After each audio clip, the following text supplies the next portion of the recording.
किसको अपना मानते हो? पारसनाथ भगवान पर उपसर्ग किसने किया है? पारसनाथ भगवान पर उपसर्ग किसने किया मित्र? कमठ कौन था वो? सगा भाई था।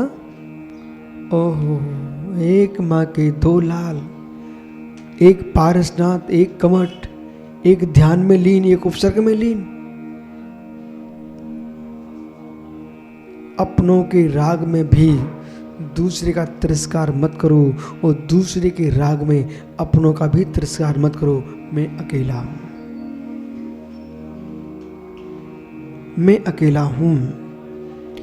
इको करीदी कम्मम, इको हिंडे दी संसारे, इको जायदी मरदी तस्फलम भुंज दे इको।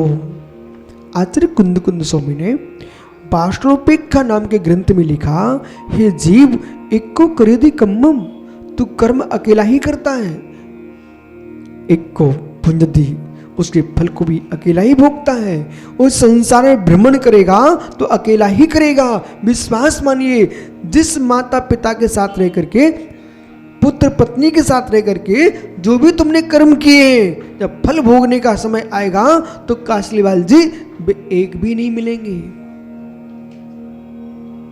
एक भी नहीं मिलेंगे, एक भी नहीं मिलेंगे।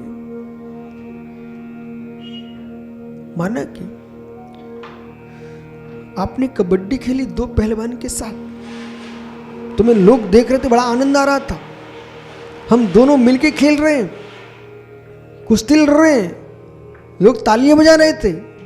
खेल लीजिए, अच्छे से खेल लीजिए आप। लेकिन जब खेल समाप्त हो जाएगा, घर में जाओगे, जब पीठ दर्द करेगी, कहीं कमर दर्द करेगी, बोले आज पटकी में बहुत पटक गए, फिर मित्र पूछना वो पहलवान कहाँ है, थोड़ा दर्द बांट ले।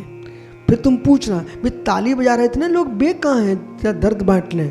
हे मित्र, बे ताली बजा के भग गए सब, वो पटकने वाला पटक के भग गया तुमको, अब दर्द तुमको अकेला ही सहन करना पड़ेगा।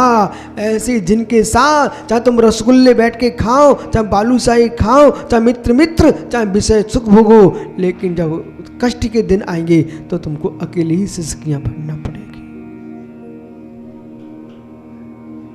अकेले ही सिसकियां भरना पड़ेगी। कोई नहीं आएगा,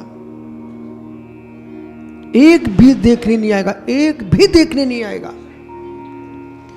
पुण्य प्रचंड होता है, जरा सा कांटा चुभे हजारों लोग सामने खड़े होते हैं, और पुण्य छीड़ होता है, तलवार भी चली जाए कोई देखने को नहीं आता। ये मत सोच लेना कि आज मैं बरी हो गया,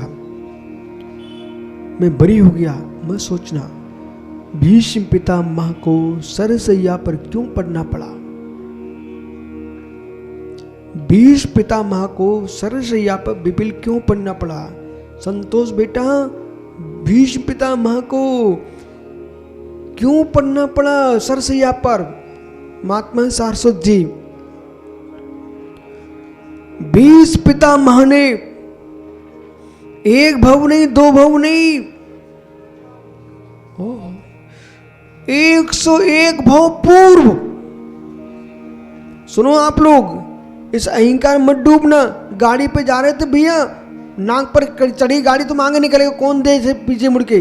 भीष्म पितामह ने 100 वर्ष पूर्व एक काले नाग को उठा करके धनुष के ऊपर, नोक पर ऐसे फेंक दिया कांटों के ऊपर। वो जाके झाड़ियों में कांटे उस सांप के एक एक अंग में चुभ गए, वो तड़प तड़प के मरा बेचारा। वो कर्म उदय में आ गया, आज अपनों के बीच में सरसैया पर पड़ना पड़ा भीष्म पितामह को। कर्म किसी को छोड़ता नहीं है, इसलिए कर्म किसी को छोड़ता नहीं है, कर्म किसी को छोड़ता नहीं है। संभल के जियो, संभल के जियो। वे तो भूल चुके थे, 2-5 वर्ष में आदमी भूल जाता है, वो तो 100 भव में निकल गए। लेकिन तब भी करने का मित्र, टेंशन मत लो, समय पर आएंगे हम। इसलिए आज यदि आपको समझ में आ रहा हो तो ज्ञानी ये मत समझो कि ये गैर है, ये गैर है। कर्म कहता हम सबकी खैर नहीं रखेंगे। कितनी कर लो तुम गैर गैर। यदि समझदार हो तो संतोष भैया अपने पोते के गाल पर भी चाटा मत मारना। उस संबंध का पोता है, आत्मा स्वतंत्र है, और ज्यादा कसाय कर दी और उसने कसाय बांध ली, और जब आवश्यकता पड़ेगी आपको कि मुझे अंगुली पकड़ करके मंदिर ले चले, तब वो धक्का मार के पटक देगा। इसलिए ऐसा काम करो किसी की अंगुली का सहारा ही ना लेना पड़े। हम पुण्य के सहारे रहेंगे तो दुनिया मेरे सहारे रहेगी।